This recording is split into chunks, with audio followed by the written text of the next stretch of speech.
On with chapter 4. Today is one of my favorite topics when we discuss it in school.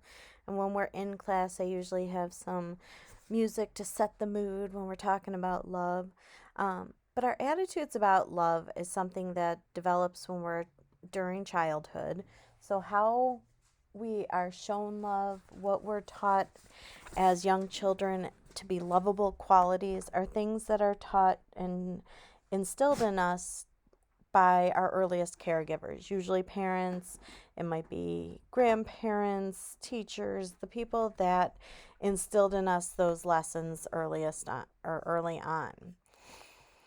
The thing about love is that it's powerful, and I'm sure you all know that, and we can use and misuse love. So, one of the ways that we can do this is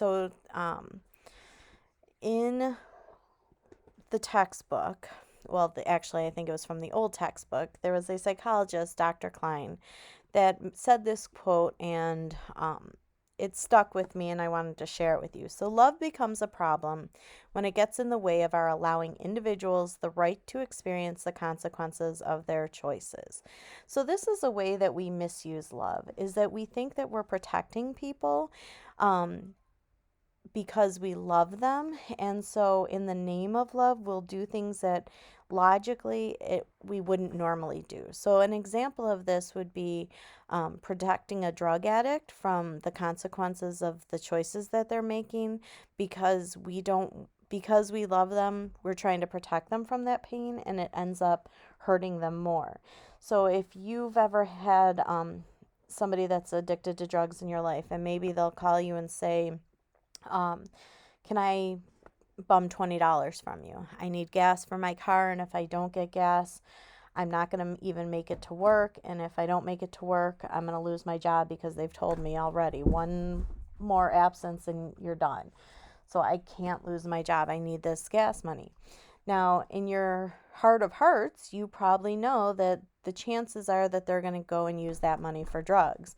But there's also this part of you that's wondering, well, what if this time it's different? What if they really are going to use it for gas money? And what if they really do need it? And if he ends up losing his job and gets, ultimately ends up homeless or whatever, then it's on me because I couldn't just give him the $20. So oftentimes we'll compromise what our gut's telling us in the name of love, thinking we're protecting them, when in reality, you're just helping fuel the problem to begin with. Another way we misuse love is that we smother people with our love. We take away their ability or their need to make decisions for themselves. A lot of times parents do this with their children. It's like you love your children so much that you don't want them to make the wrong choices or bad mistakes.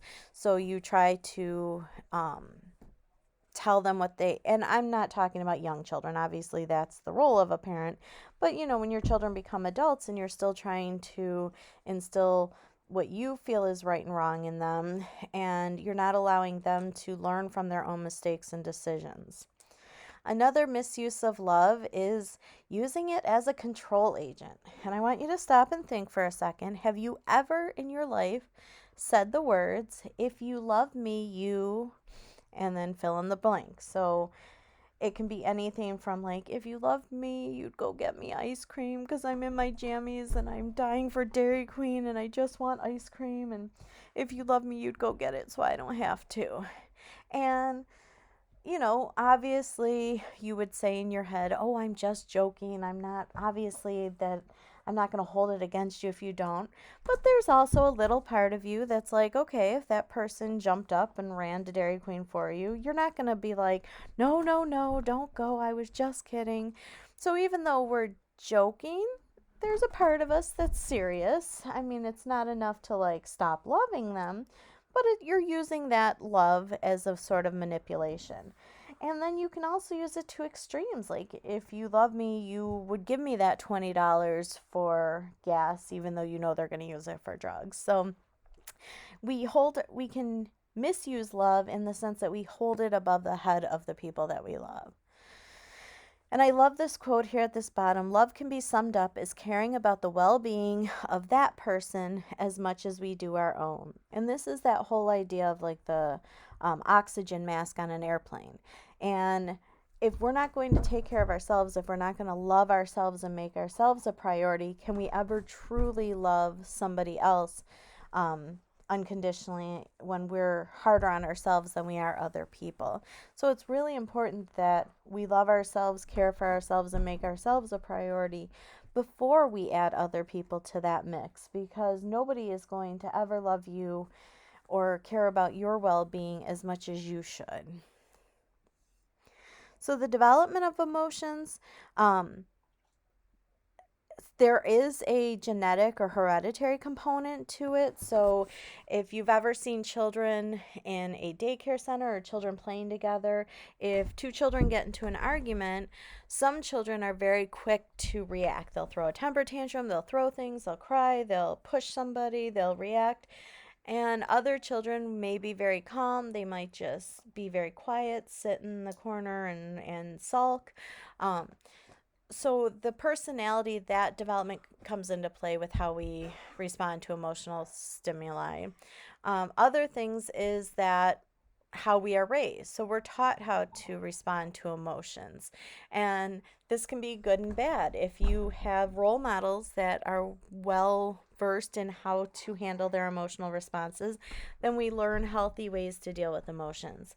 If we have role models that are not in tune with their emotions and don't have healthy outlets, then we can pick up and be taught those bad reactions as well. Okay, you can just read through that. Emotional intelligence. This is an important concept.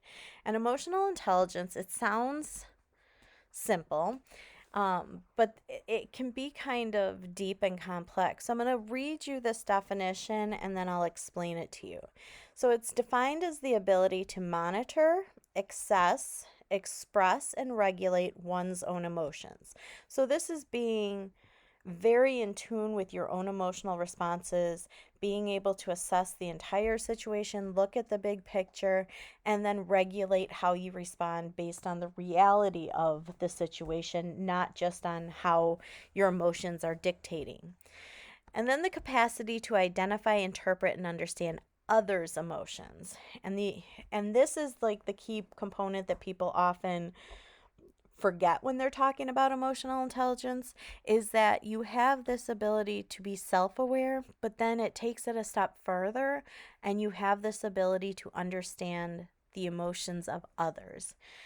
And then it's the ability to take all of that, your emotional response, the other person's emotional response, the whole picture, and use that to guide your thinking and actions.